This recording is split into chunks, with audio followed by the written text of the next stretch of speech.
So this from now on until another 2 lessons, you're going to see that the concept of carbon concentrating mechanism. The idea is simple. This is all to deal with the inefficiency of Rubisco. You see Rubisco? It's an ancient enzyme. It's got dual affinity. It can catalyze two biochemical reactions, the oxygenation reaction and carboxylation reaction. If it does carboxylation, then that's good. You got your sugar precursor and so on. But if it does the oxygenation, then you come with this wasteful, metabolically wasteful photorespiration. Why is it off? That thing keeps doing it. Is it really off? Tekan balik. Maybe they put timer. Nobody wants to pay the bill. Right.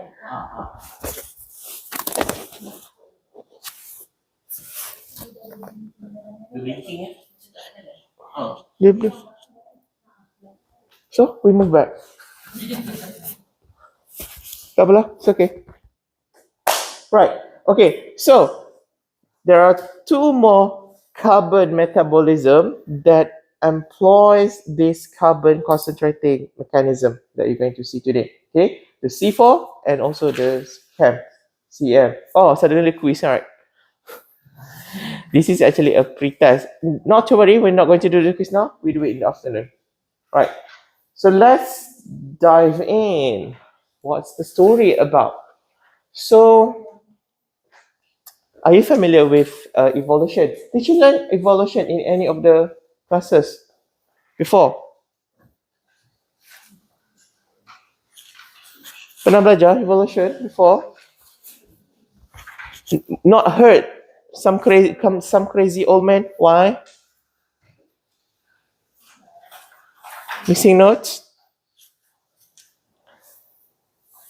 Have you learned evolution before? Learn it as in learn it. Did you take your soil science? Did you learn the Bowen's reaction series? Do you know what is Bowen's reaction series?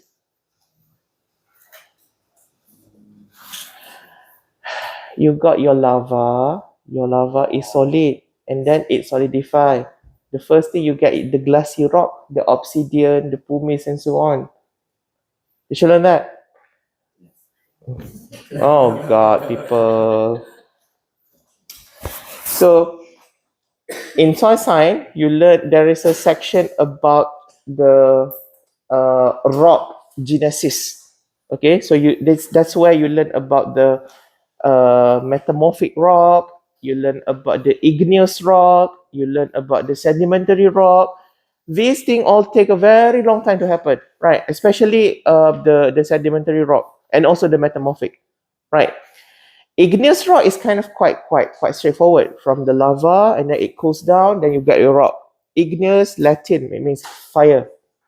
Okay, so I use this example because you learn about that, right? The concept here is kind of similar like the evolution. With the progression of times, the things changes. Just the effect of time to it, because time makes a lot of other events happening on the subject. In the case of metamorphosis, what is the factors that change the original igneous rock? You start with the igneous rock, and then after 200 million years old, it changed into a metamorphic rock. So what are the factors affecting on this? Pressure, temperature, cementation, macam-macam. So many things. Then you got your metamorphic rock. So from the slate, you get your marble. From sheets, you got quartz and so on. Macam lah. Right? I should be teaching soil science, right? Right. Okay. So evolution, kind of like that. Yeah. So the terminologies of evolution is not only restricted in the case of from rat, you get human, you get orangutan. Okay, it's the concept of the change of developmental physical of something, right? The baby, the embryo, the zygote in the fetus evolved to form a full grown baby. It started with just 2 cells, right? So it will evolve. So the concept also applies here. You see, most of the plants actually C3 plants started. That's the ground of it. However, due to the decline of oxygen, not the decline of oxygen, the decline of CO2, the increase of oxygen and so on, um, it's causing the function of Rubisco, which started very long time ago, not anymore suitable for the current environment. Meaning that Rubisco, it's actually quite happy with whatever environment it was from 200 million years ago, right?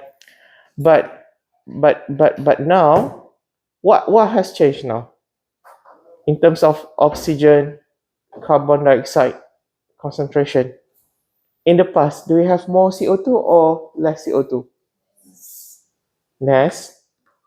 Okay. Why?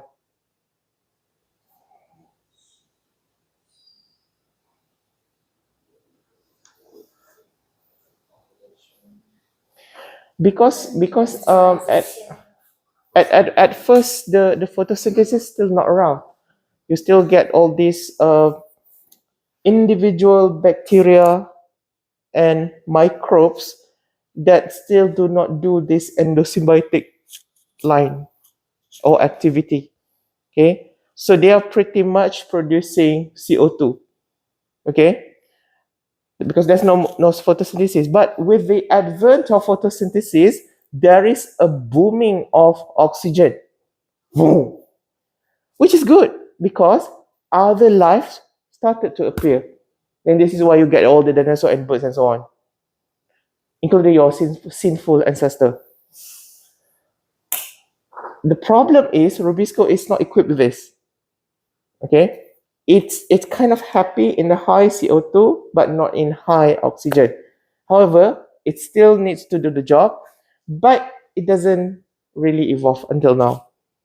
So some plants, they had to go through with this, and on top of it, certain plants, especially in the hot, arid climate, think of Brazil, think of Peru, think of Mexico, think of certain dry area in Thailand.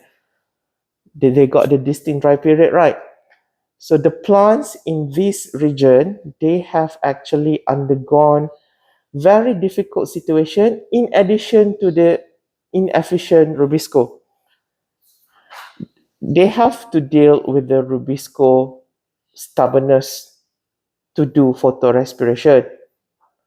And then they need to reproduce. So over the time, the plants actually have started to evolve their self-characteristics. Two important things. They change the biophysical appearance of it, meaning that they change the leaf structure, they evolve, and also they change the biochemical pathway inside the leaf. Right? It is still plant. Okay, it's not like suddenly it evolved to become some kind of alien. No. If you go out and you compare between the corn and other plants, or grass plant, it still looks like a plant. Okay, so suddenly the corn is wearing a skirt. It looks similar on the outside, but anatomically it's different. Biochemically it's different. So what's the difference? So that difference is very crucial to deal with photorespiration. Remember, the whole idea is to prevent photorespiration from happening, right?